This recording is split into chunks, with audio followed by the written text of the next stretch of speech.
Okay, so NXT Takeover Phoenix. This is be Phoenix 1. The opening with, you know, the Vikings are just beating down the Shields and the War Raiders coming down. That's when you kind of go, we're going to see some especially War Raiders, Undisputed Era. And that's how you begin an event. I mean, that match was incredible. Undisputed Era, such a great tag team. That's why they were NXT 2018 Tag Team of the Year. And I like how this is the event after they do those awards, so they get like hype every single time someone shows up, like, oh, he's this, he's that, he won this award. And it means something, at least for that event, unlike the Slammies. So, I love how for the War Raiders, you've got the guy who seems like he should be the powerhouse. I think he seems like he should be the athletic, the agile one. No, the guy who seems like he should be the powerhouse is really athletic, hitting cartwheels, double back handspring elbows, going for suicide dives. I will say I do love the like world's strongest slam powerbomb combination. Just looks ridiculous. Fantastic match. Oh, Undisputed Era, just they work with almost anybody. Bigger guys, smaller guys. Their pack of dogs mentality just works beautifully. And after you saw, you know, it's Hanson. I haven't seen the War Raiders very often, so it's easy to get the two confused, because they're just two big burly dudes. But you see the high-low kick out. No kick out of the high-low. It's the first kick of the high-low. Just almost a total annihilation. And then you see them just, it's just like, oh, that's it. 1, 2, 3. New tag team champs. I don't think Undisputed is getting a call up, because that would really hurt their tag division and their singles division. Just fantastic opening match. Easily going to be your best tag team match of the weekend. Sorry, The Bar versus Shane O'Miz. And I was like, man, I feel sorry for the next match, because that match was just straight up banger of an opener. Alright, what do we get next? Riddle Ono. And I was like, eh. Ono hasn't won a takeover. He hasn't. He wins enough at the events leading up to it to make him think that he can win a match. Taking on Riddle. Ono did beautiful heel work in this. Whether it was getting Riddle's head caught underneath the apron and stomping on it, stomping on the fact that Riddle doesn't wear shoes. I'm going to go for a German. I'm going to stomp on your toes. I'm going to bite your toes. Like he... And I was like, wow, that's insane. That's great healing. Riddle, bloody mouth, hit some just raw deadlift suplexes that even I went, that's sick. The sleeper suplex, I thought, I'm like, well, this is Ono can probably take that move onto like a steel chair on the apron and probably still be fine. But then the finish, I have not seen a finish by elbow strikes since like a Ring of Honor show. I mean, just Riddle's on top of him. He's just, I mean, he looks like he's shooting on him, just raining elbow strikes onto him. And Ono's tapping, but the ref's on the other side. Then Ono kind of collapses, and it's just elbows and forearm strikes to the head. You see Ono tapping. It's like, oh, that's it. Riddle's won, and Riddle's still just driving into him like he's trying to smash his skull like it's a ripe melon against the ring. And I'm like, we had two bangers, one after another. There's no way we can top this. Johnny freaking Takeover / wrestling / BADA double crooked letter is just against Ricochet. Neville was the man that gravity forgot. No, I think Ricochet is the man that gravity forgot. The things that he is able to do make you go. He found the cheat code in life. He did. And Gargano has come such a long way when it comes to psychology in the ring. When this match is beautiful. The counter from the top rope power bomb that then became Hurricane Rana, which then was reversed into like Ricochet just flip and land on his feet. Oh, I'm sorry. That's having Gargano get caught into a fireman's carry, reversing the fireman's carry to a poison Rana on the outside. I thought Andrade and Rey Mysterio put on an incredible match. This match was there and more.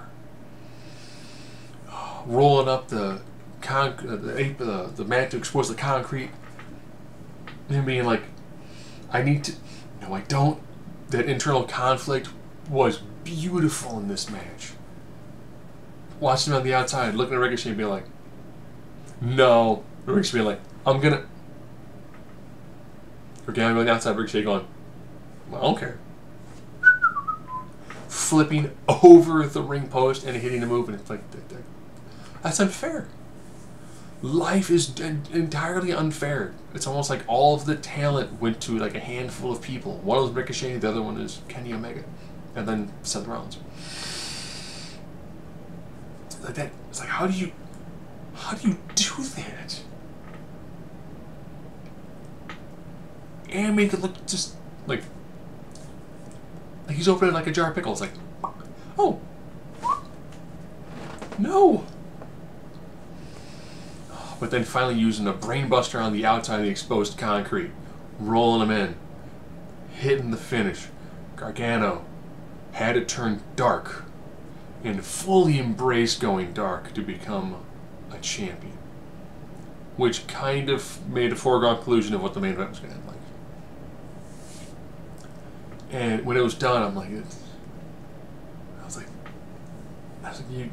I'm almost thinking that Triple H is going to be like, all right, everybody, yeah, we're going to intermission for like 10-15 minutes, okay? Let it all die down. Go get some snacks. Or take a nap. Just take that little ecstasy-laden nap and just kind of just chill for a bit. We're going to turn the house lights down. We're going to, blare some smooth jazz, and we're just going to, like, palate cleanse. And here's some pickled ginger. Just relax. Just chill. And then we get the women's match, and I was like, Belair, Baszler.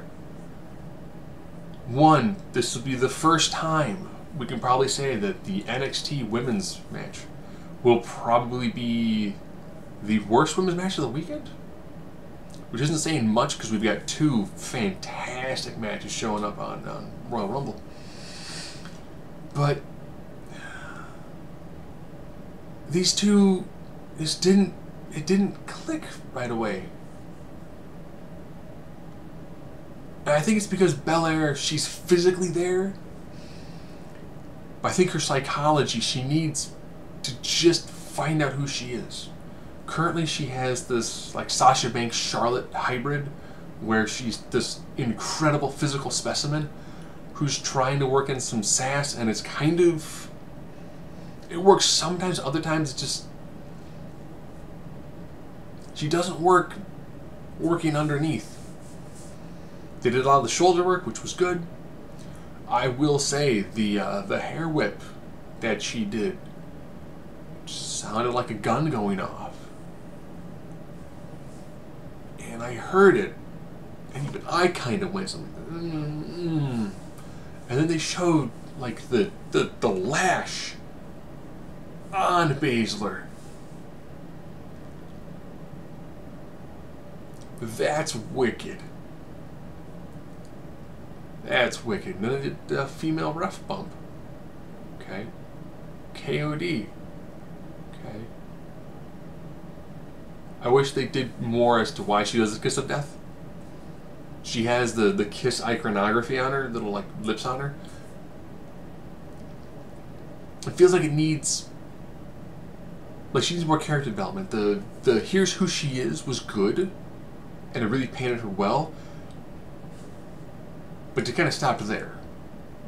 Baszler's a fully developed and realized character, and Belair is not quite there yet.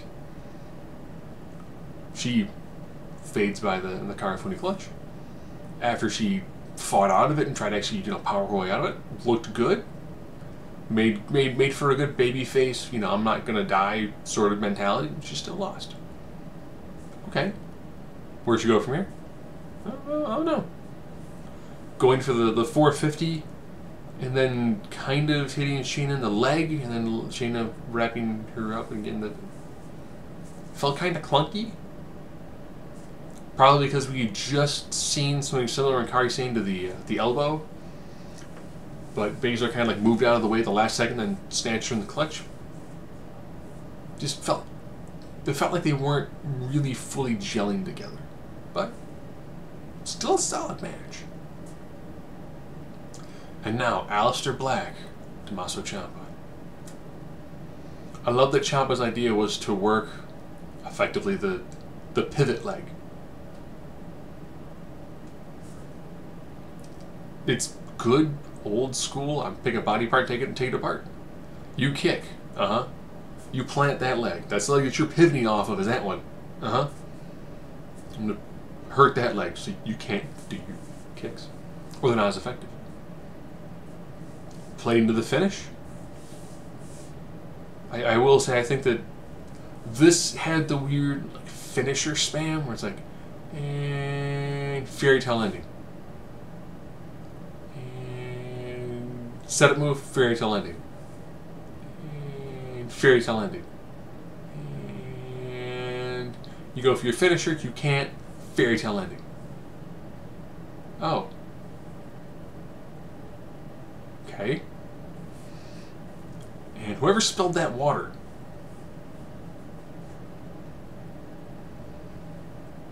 And as it was done, I'm going, okay, I'm not seeing the logo in the corner yet. This is the first time Gargano's got a title. Like, he's walking in the back. I told you, I went clutching that title like he's Gollum. And then you see from behind him, slowly walking, it's Gargano. It's a giant takeover shirt. With Ciampa. Ciampa's like, are you here to hit me? College House title. Raise his title up, and Ciampa's like, oh, okay, he's not going to hit me. Raises his title. As the crowd's kind of all,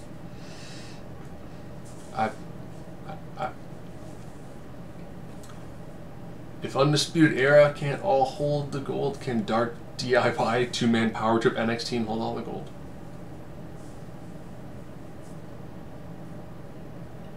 And then that way, then we can do, I don't know, like a multi-fall match where it's like, well, the Undisputed Era is going to challenge Gargano and Ciampa in 3 different matches. It'll be like first it'll be the North American title, then the tag belts, and then it'll end with the main belt. But man, killed it with this. Ridiculously good. Now I fast forward through some of the intermediate pieces because I don't get to watch it like from the start.